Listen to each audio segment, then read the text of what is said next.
Hey, I'm Jeff Gonzalez with Trident Concepts, and today I'd like to talk to you about shooting on the move. Shooting on the move is one of these skills that we definitely want to develop it.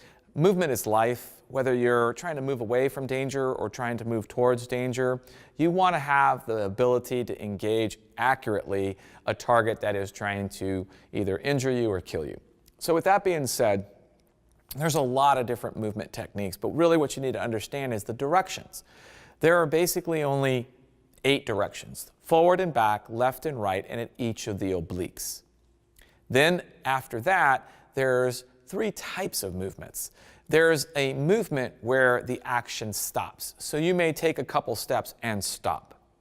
Then there's shooting while in motion, meaning that you're actually moving, and in the process of moving, you're firing the shots.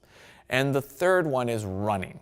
Now, running is a good opportunity for us to talk about the tactical imperative. What's the most important thing? Because you're not going to be able to do both of them. You're not going to be able to run at a full speed and accurately shoot. It's just really not possible.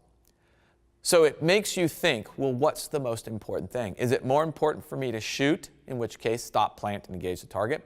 Or is it more important for me to run, in which case high port and haul ass?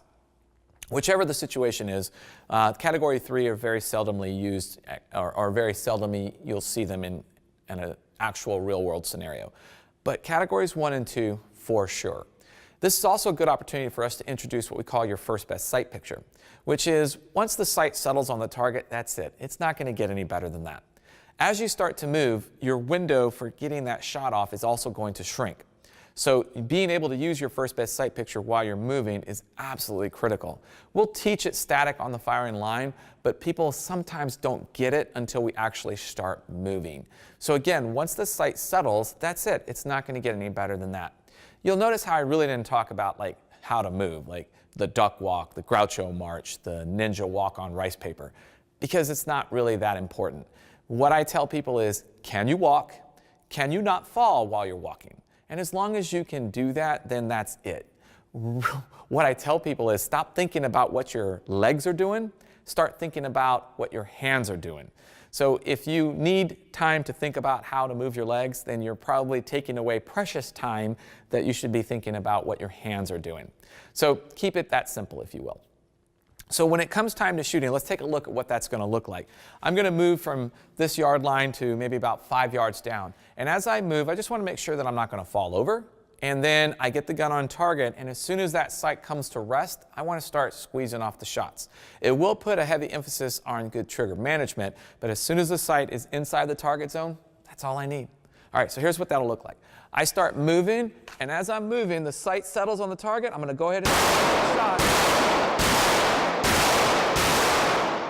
until I've reached the end of my movement. Now, a couple things that you'll notice.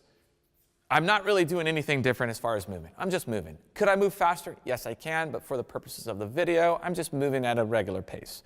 What I also try to do is I try to make sure that I'm breaking that shot the moment that I am able to do so. So once the sight settles, I'm not dilly-dallying as far as where the sight is inside the target zone. As long as it's inside the target zone, that's all I care about. So let's do that again real quick.